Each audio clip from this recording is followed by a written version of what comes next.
Ya, baik, puji Tuhan. Saya mengundang Ibu Carla untuk melanjutkan sesi kedua.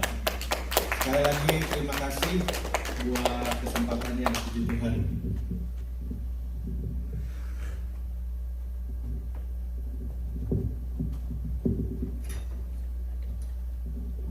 Sebenarnya ini udah mau tutup ya dalam doa penutup, karena kayaknya sudah lengkap kedua ibu-ibu ini untuk menunjukkan bagaimana sikap kebijaksanaan sebagai seorang wanita. Tapi hari ini saya cuma mau tambahkan sedikit aja. Kita bisa lihat di dalam Amsal yang tadi sudah disampaikan, Amsal 31. Di sini ada cerita seorang istri yang cakap.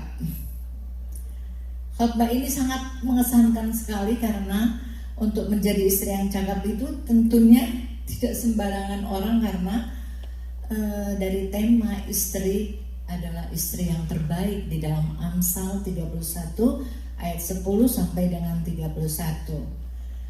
Kalau Alkitab Indonesia menceritakan bagaimana pujian untuk istri yang cakap. Tidak harus cantik, elok atau molek ya, tetapi bagaimana standarnya itu mempunyai karakter yang sangat tinggi, punya integritas yang sangat tinggi untuk suami dan untuk kita semua dalam kehidupan sehari-harinya. Coba kita bisa lihat dalam Amsal 31 ayat yang ke-10. Sesuatu yang kita lihat di dalam istri yang cakap, siapakah akan mendapatkannya?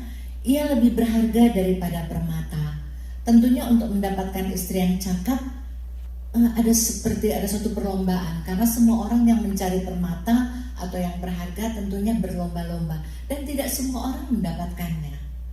Ada beberapa istri yang cakap di dunia ini ya, tentunya sangat-sangat sulit dan sangat-sangat sedikit. Tetapi ada istri yang cakap seperti ini.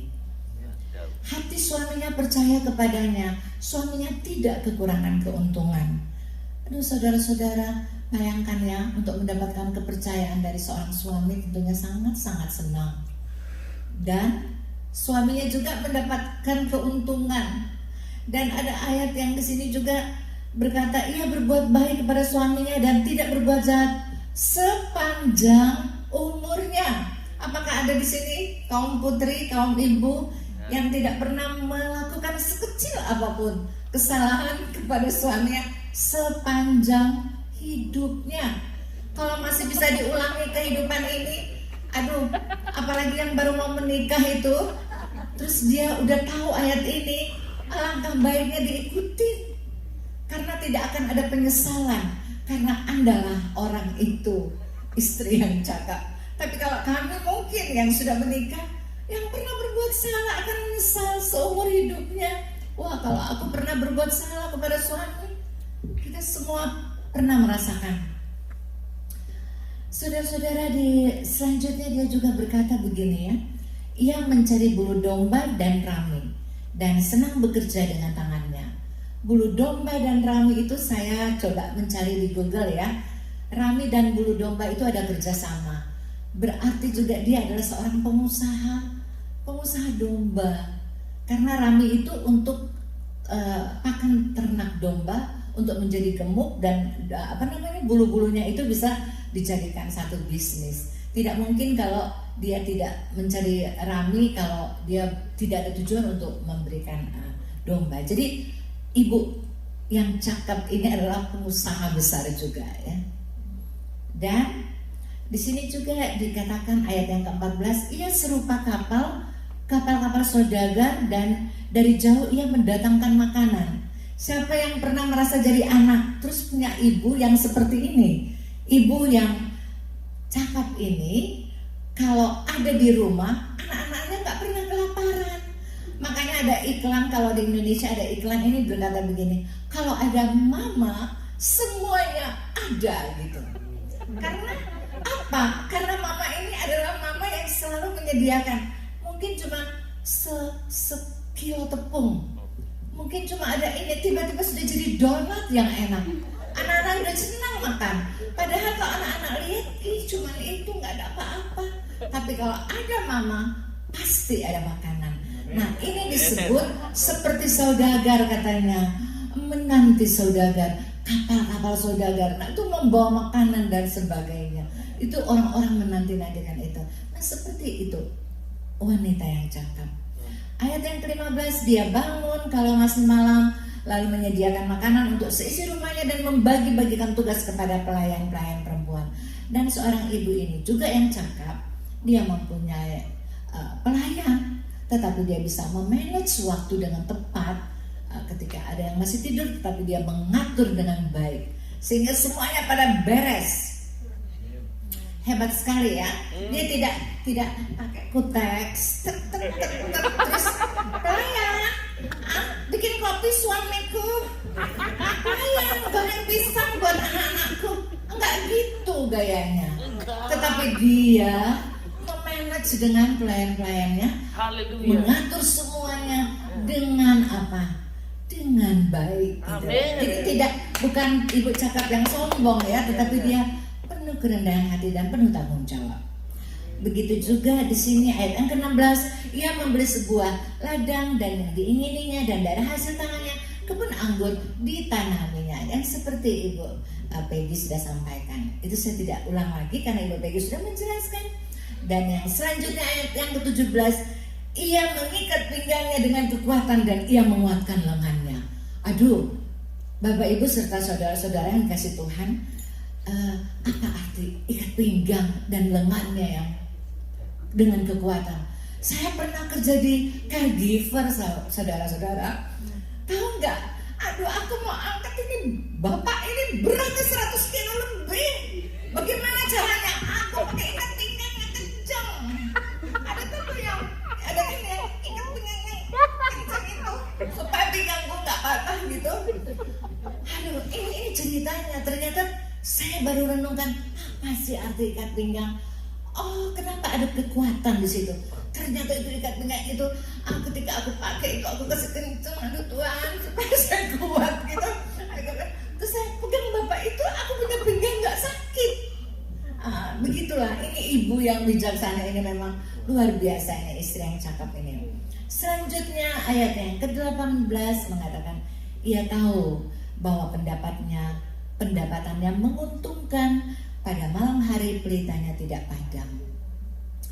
Waduh, saya renungkan apa ini pelita tidak padam. Wah, bisa beli gas, bisa bensin, bisa bayar listrik. Wah, ternyata karena dia ada pendapatan sehingga dia tidak ada ketakutan. Iya, karena apa? Karena mau bekerja ya. Dan selanjutnya juga di sini dikatakan tangannya ditaruh pada jentera, jari-jarinya memegang pemintal. Saya renungkan apa ini artinya? Ternyata dia tidak pernah membuang waktu.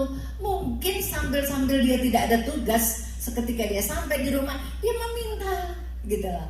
Sambil ngomong sama sini, tapi tangannya tidak berhenti. Itu kelihatannya seperti itu ayatnya. Ayat yang ke-20, ia memberikan tangannya kepada yang tertindas, mengulurkan tangannya kepada yang miskin. Aduh, ternyata saudara-saudara, ibu-ibu yang kekasih di dalam Tuhan, ternyata beliau ini, istri yang cakap ini adalah seorang yang sosial. Bukan punya keserakahan untuk dirinya saja dalam segala usahanya, tapi dia mau memperhatikan orang yang susah dan tertindas. Ada sedikit pengalaman saya kemarin jalan sama Pak Yori. Kita pergi ke homeless, saudara-saudara. Saya mengikuti saran dari Ibu Peggy. Karena saya tidak pintar berbahasa Inggris, saya menulis Jesus my Savior is my Savior, Jesus love you. Terus saya tulis besar-besar terus kotaknya. Aduh, walaupun tidak bisa menyampaikan, tetapi ada kata-kata itu. Bukan saya menceritakan pemberiannya ya, tapi nama Yesus itu ada di pemberianku itu gitu loh. Jadi saya merasa ada senang. Itu mereka ada yang duduk-duduk di taman dan mereka tuh punya kehampaan. Bahkan saya sudah tidak tercium lagi wangi-wangi yang itu gitu ya. Tetapi saya sudah anggap yang di situ tempat itu Pak Nano seperti saya tahu nggak Pak Nano nggak saya mau cerita tempat yang di situ Pak Nano wanginya sudah kayak parfum. Kenapa begitu? Karena yang kita lihat jiwa-jiwanya lebih berharga di mata Tuhan. Sehingga kita punya hidung kayaknya udah nggak mantep, udah nggak cium lagi.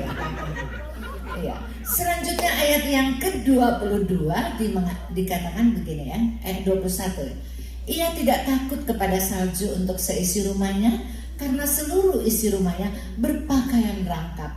Waduh, enak sekali ya kalau mama sudah sediakan baju-baju anti dingin.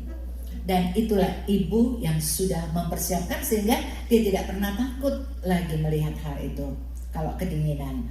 Ayat yang selanjutnya, ia membuat bagi dirinya permadani, linen halus dan kain ungu pakaiannya.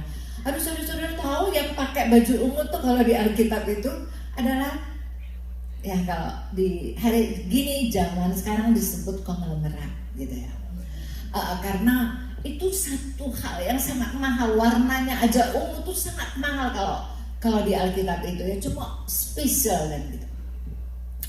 Dan dia bisa memakai itu bukan untuk gaya, tetapi karena dia menunjukkan dengan segala kemuliaan dari jubahnya itu untuk menunjukkan bahwa Tuhan yang dia andalkan tuh ada yang dapat ditampilkan dengan penampilannya untuk satu kehormatan bagi harta yang Tuhan berikan.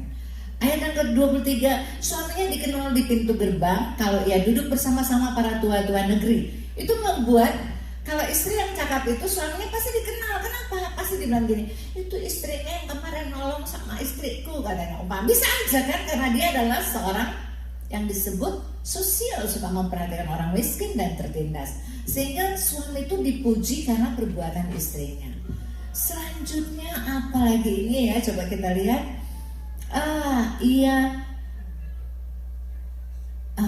Pakaiannya adalah kekuatan dan kemuliaan. Ia tertawa tentang hari depan. Ia membuka mulutnya dengan hikmat, pengajarannya yang lemah lembut.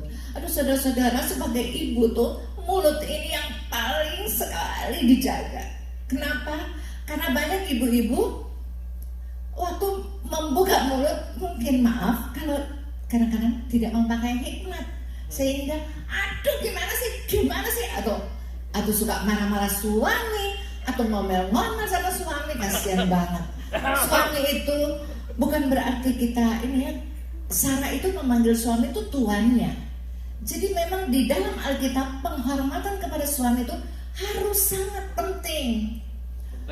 Bukan berarti kita ini ya, tapi memang harus sangat penting. Kenapa harus sangat? Tunduklah kepada suamimu. Jadi kalau Alkitab mengatakan tunduk, itu harus tunduk, bukan tanduk ya, harus tunduk. Itu kehebatannya wanita yang cakap ini. Terus dia membuka mulut dengan hikmat. Ia mengawasi segala perbuatan rumah tangganya, makanan kemalasan tidak dimakannya. Dia tidak pernah malas dan dia selalu mengawasi perbuatannya. Apa yang sudah saya kerjakan? Itu kontrol diri. Ayatnya yang ke-28, anak-anaknya bangun dan menyebutnya berbahagia, pula suaminya memuji-muji dia.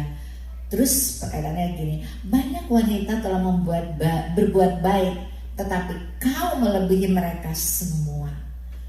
Kunci dari ayat ini saudara-saudara, penutupnya adalah ayat yang ke-30, kemolekan adalah bohong dan kecantikan adalah sia-sia, tetapi ingat ya ayat ini, tetapi istri yang takut akan Tuhan dipuji-puji.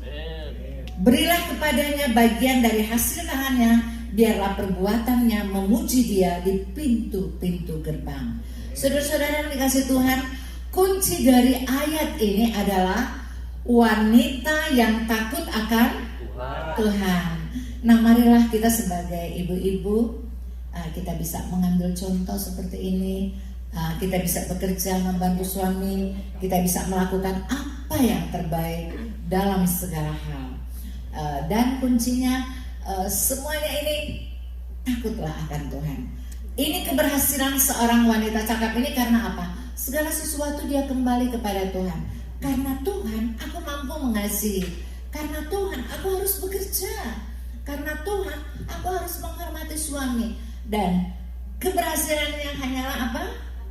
Takut akan Tuhan. Kita tunduk kepala, kita satu dalam doa. Bapa di surga, terima kasih kami sudah belajar tentang bagaimana peran seorang wanita, seorang istri, seorang ibu. Terima kasih Tuhan karena Engkau memberi petunjuk melalui Alkitab. Dengan adanya cerita dalam Alkitab kami bisa belajar bagaimana tokoh-tokoh wanita yang berhasil karena mempunyai Tuhan. Tidak ada seorang wanita dan tidak ada seorang pun yang bisa berhasil dalam hidupnya tanpa Tuhan. Karena Tuhan berkata, kalau tidak memiliki Tuhan, kita tidak ada satupun yang bisa berbuat apa-apa. Terima kasih Tuhan untuk hari ini, hari Mother's Day, untuk mengingatkan kepada kita sebagai ibu yang mau bertanggung jawab menjadi seorang perempuan. Terpujilah nama Tuhan Yesus, Juru Selamat kami yang hidup, yang sudah memberkati kami semua sekali untuk selama-lamanya dalam penebusan dosa-dosa kami. Di dalam nama Yesus, haleluya, amin. Saya kembali.